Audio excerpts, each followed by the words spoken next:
Well, hello there, everybody. How you doing? Welcome back to the Spurs Talk Show. I'm Sean Butler. That's Bugsy Malone. This is episode 117, I think, of Tottenham Walks. And it's a cold, miserable, muggy, windy, rainy day here in Surrey. And so I feel sad. I feel quite miserable and depressed. But not just because the weather's bringing me down, but because it's come to my attention. I've reminded myself about something which I was spoken to you guys about months and months and months ago. And there's a deadline coming up, guys. A deadline that I think will illuminate to everybody just what sort of intentions Daniel Levy and ENIC have for our club. And that deadline is before the January transfer window. It falls within 13 days, actually.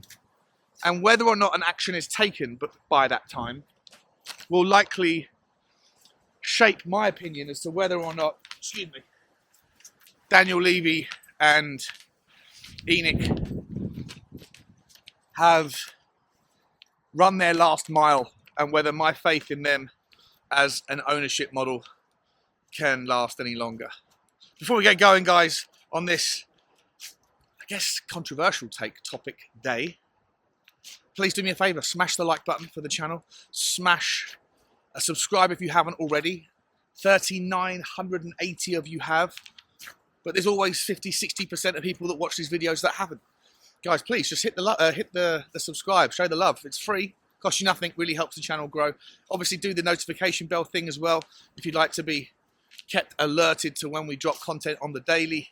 And lastly, drop a comment if you have something to say on this particular topic. Share it with the rest of us. And I think that you might have a few things to say about this one, depending on your stance on Daniel Levy and ENIC.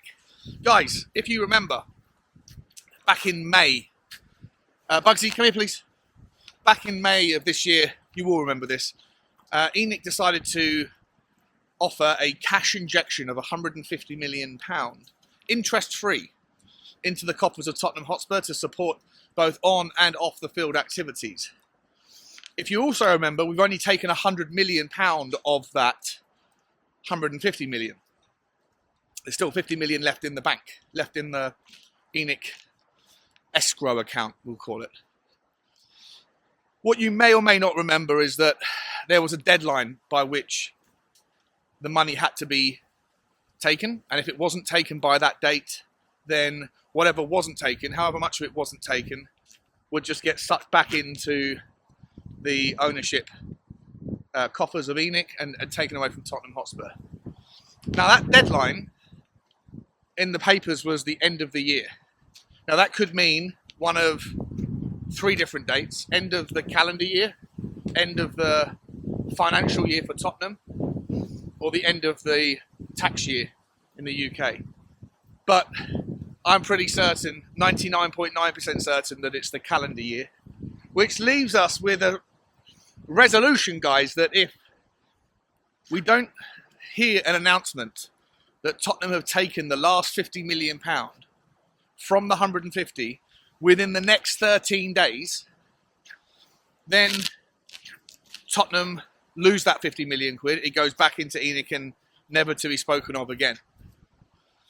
Now, what sort of intent does taking it or not taking it show?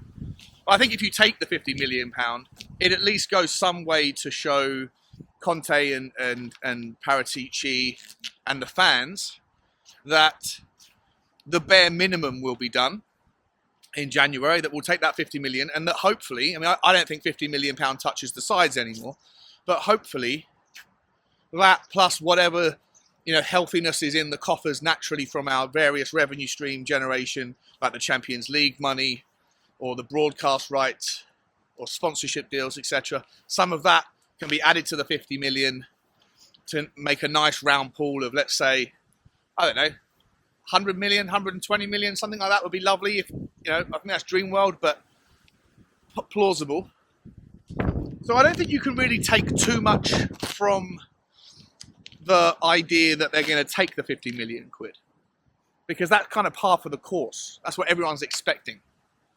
It doesn't mean necessarily that we're going to go and blow it on brilliant players or do the right things. Maybe we'll go and buy more strikers that won't play rather than centre-backs that should. But at least it gives you some indication that we're all on the right page, the right path, and you'd think that Conte and Paratici then would be at least happier with that, and maybe that increases the likelihood of Conte staying, which increases the likelihood of good players or better players that wouldn't come absent him coming to Tottenham anyway.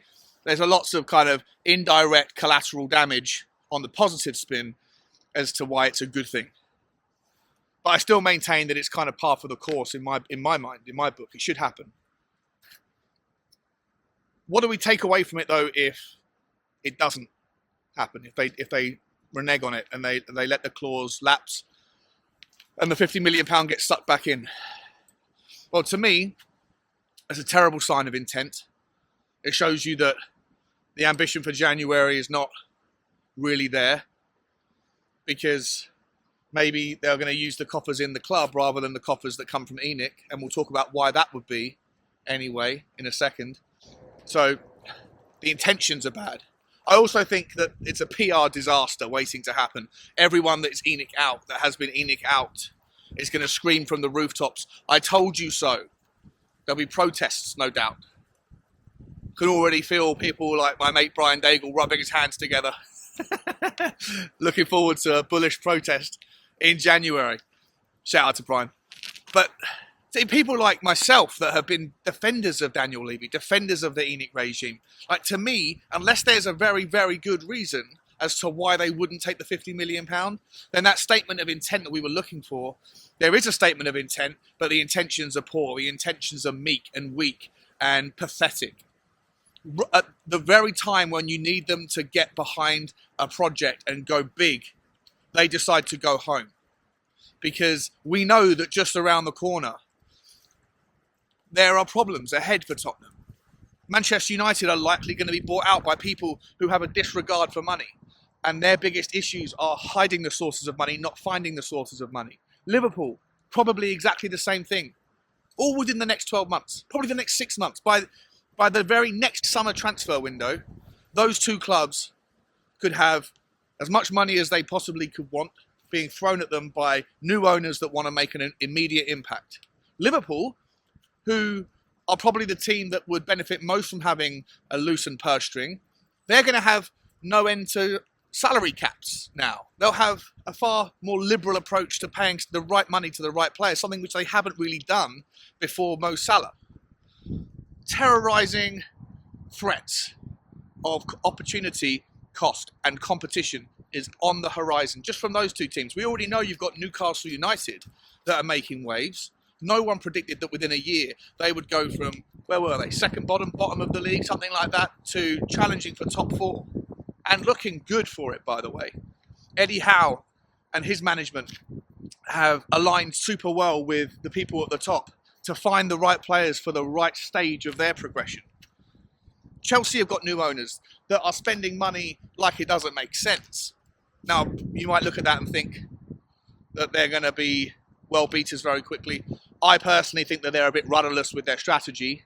Time will tell on that one, but you can't argue with the intent from Todd Boehly and his group. It's madness. So Tottenham have got this window where you either go big now and keep up with the Joneses, or you get left behind, and then that door might be closed.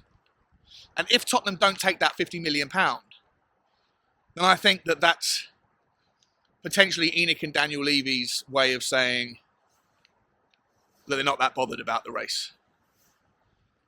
But why would they do that, guys? Why would they, are they idiots? They must know the vision. They must know what will happen with the PR disaster that would occur and the wrath that they will feel from the Tottenham fans, who will be furious.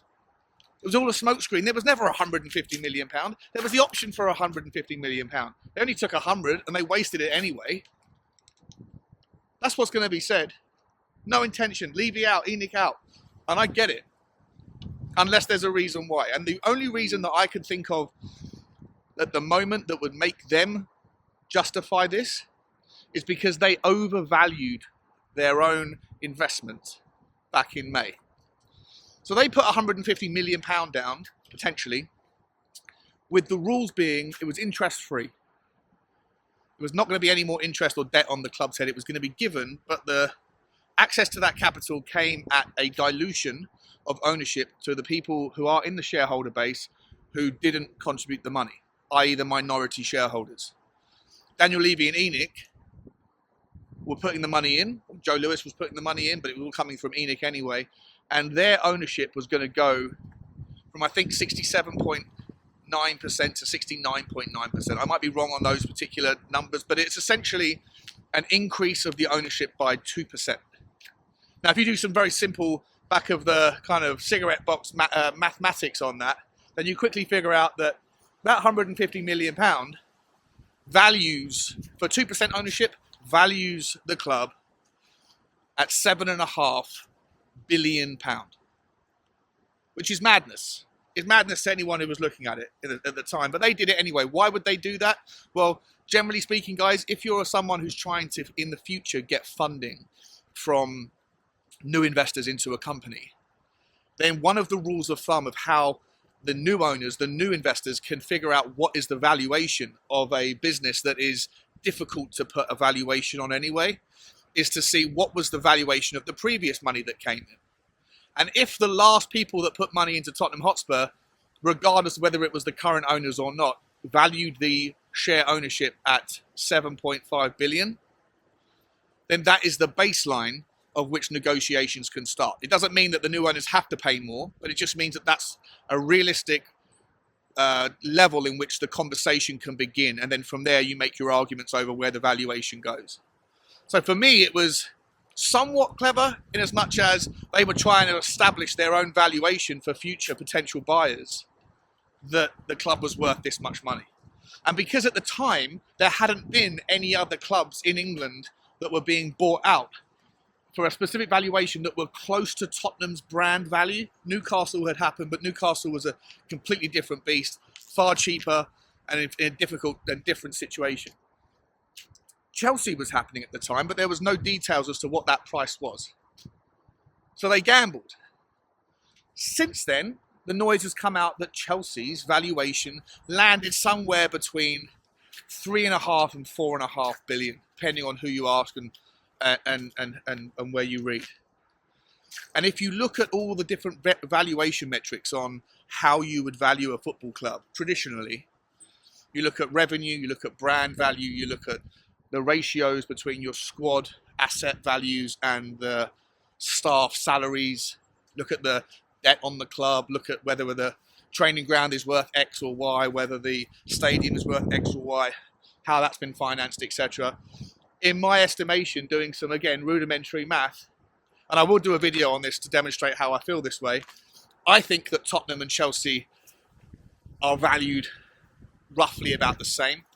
There's different methods of how you put a number on each asset, but for me, they look about the same valuation, give or take. And so, excuse me, itchy nose. And so when that valuation came out, it turns out, in my mind, that that Tottenham Hotspur, ENIC and Joe Lewis paid twice as much in the valuation than they really should have done for the 150 million. For that 150 million pound, they should have really got an extra 3.5 to 4% of the share ownership, not just the 2% that they would get. So there's your reason. Does Joe Lewis and Daniel Levy want to take the additional 50 million quid, hand over 50 million quid to Tottenham Hotspur, when in reality, it's more like only worth 25 million in additional valuation metrics? Now, is 25 million pound to a billionaire enough of a reason to feel the wrath of all the fan base that would come if Tottenham don't take that 50 million and there's no other explanation? I don't know. I don't think so. But listen, they're billionaires for a reason, right? They value money and they like to look after it and protect it. So, absent the financials, the Tottenham financial results, which usually come out on November the 23rd, but haven't been released this year, it's very difficult to find any other rationale, guys. And as soon as there is, if I can find anything else that justifies what happens when it happens, I'll let you know. But right now, I think that there is 13 days for Tottenham to make that statement of intent that I'm looking for. And if they don't do it, and if there is no other justifiable explanation as to why they didn't do it, other than they shot themselves in the foot with their own valuation model back in May, then to me, I think I would naturally have to go to an ENIC out model and say, ENIC out motif and say, you've taken the club as far as you can go. Your skills and your strengths are in organising infrastructure and platforms in which other people can now come in and do a better job. And I think Tottenham would be an attractive acquisition for one of the 15 buyers who are unsuccessful at buying Manchester United or Liverpool. They can come in, you know, the house looks brilliant now. All the new owners have to do is decorate it with some lovely furniture. And that's quite attractive. Listen, I'm happy for that to happen regardless, but my mind will be made up, I think, based on Daniel Levy and ENIC's decision, at the very least, whether or not they take that £50 million. I'm going to caveat this last thing I'll say, guys, by saying I'm not 100% certain that the deadline is January the 31st. I'm pretty sure it is, but I'll let you know as soon as there's any updates. Let me know your thoughts, guys. Like, share, and subscribe. And as always, bye-bye.